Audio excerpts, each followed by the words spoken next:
Assalamualaikum warahmatullahi taala wabarakatuh. Sahabat Becero Official yang dirahmati Allah. Cerita ini hanyalah sebuah renungan bagi kita agar senantiasa tetap jadi orang yang baik dan jauh dari kata iri dan dengki. Suatu ketika, sebut saja Agus dan Fendi, nama samaran, bersaing ketat dalam penjualan daging sapi dan ayam di kampung terpencil di Indonesia. Keduanya merupakan pedagang yang laris manis di pasar tersebut. Maklum saja, karena tak ada orang lain yang menjual daging di sana, kecuali mereka berdua. Dilihat dari segi kesehariannya, tampak biasa-biasa saja. Tak ada yang aneh, seolah-olah tak ada yang terjadi di antara mereka. Agus pada tahun 2018 berangkat haji, karena ia kebetulan merupakan orang yang mampu di bidang finansial di kampungnya. Diketahui mereka berdua bersaing dari tahun 2010.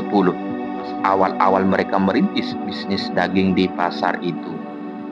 Namun Fendi mengalami hal tak terduga. 2013, Fendi masuk penjara karena terbukti menjual daging babi di pasar itu. Dan ia pun divonis 1 tahun penjara. Kembali ke Agus yang mau berangkat haji. Kebetulan dia menyetor 2011 dan berangkat pada tahun 2018. Selamatan pemberangkatan Agus pun digelar meriah dengan menyembelih 2 ekor sapi. Maklumlah, dia juragan sapi di kampungnya.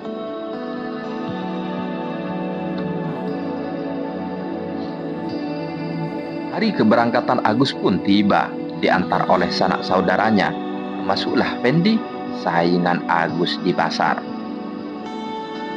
Hari Minggu Agus pun tiba di Makkah dengan wajah berseri-seri. Agus pun mulai melaksanakan ibadah haji seperti biasanya. Namun hal tak terduga terjadi di sana, di mana banyak orang-orang takut padanya dan seakan-akan tak mau dekat dengannya. Ia kaget dan heran dan pulang ke hotel lebih awal secara terburu-buru. Ia berkaca sekaligus bertanya, kenapa orang-orang takut dan menjauh saat ketemu dengannya? Padahal saya biasa-biasa saja, ungkapnya. Pertanyaan itu terus menghantuinya, sampai ia takut untuk sholat di depan Ka'bah lagi. Lalu ia memberanikan diri bertanya pada orang yang melintas di depannya. Kebetulan ia Ahmad sudah 10 tahun di sana, jadi tidak kaget dengan hal-hal aneh yang terjadi di Makkah. Ahmad menjelaskan, wajar saja mereka takut kepadamu. Wajahmu berubah jadi babi. Sontak saja Agus menangis histeris dan pingsan seketika. Lalu Ahmad membawa masuk ke dalam hotelnya. Setelah sadar, Ahmad pun bertanya, wahai saudaraku, dosa apa yang kamu lakukan hingga wajahmu berubah menjadi babi?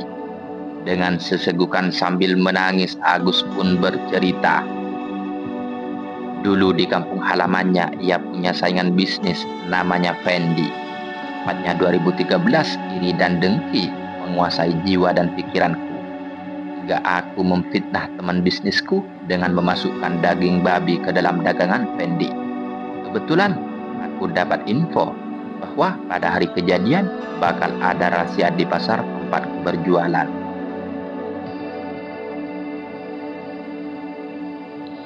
Karena ulahku, Fendi masuk penjara karena terbukti menjual daging babi. Ahmad pun kaget bukan kepalang karena perbuatan Agus tersebut. Ahmad menyuruh Agus untuk bertobat dan meminta maaf kepada Fendi apapun yang terjadi. Dengan niat yang sungguh-sungguh, Agus pun bertobat dan sangat menyesali perbuatannya dan menjalankan ibadah haji seperti biasanya. Maka dari cerita ini dapat kita simpulkan bahwa karma dan adab itu nyata, dan sebaik-baik manusia ialah orang yang bertobat kepada Allah Subhanahu wa Ta'ala. Akhirnya, dari kami apabila ada kesalahan, itu murni dari ketidaktahuan kami. Maha benar Allah dengan segala-galanya. Akhirnya, ihdinas siratal mustaqim. Hadanallahu wa iyyakum ila aqwamit thoriq. Assalamualaikum warahmatullahi taala wabarakatuh. Jangan lupa subscribe channel ini agar tidak ketinggalan cerita-cerita menarik atau kisah-kisah menarik untuk edisi berikutnya. Selamat pagi, selamat beraktivitas.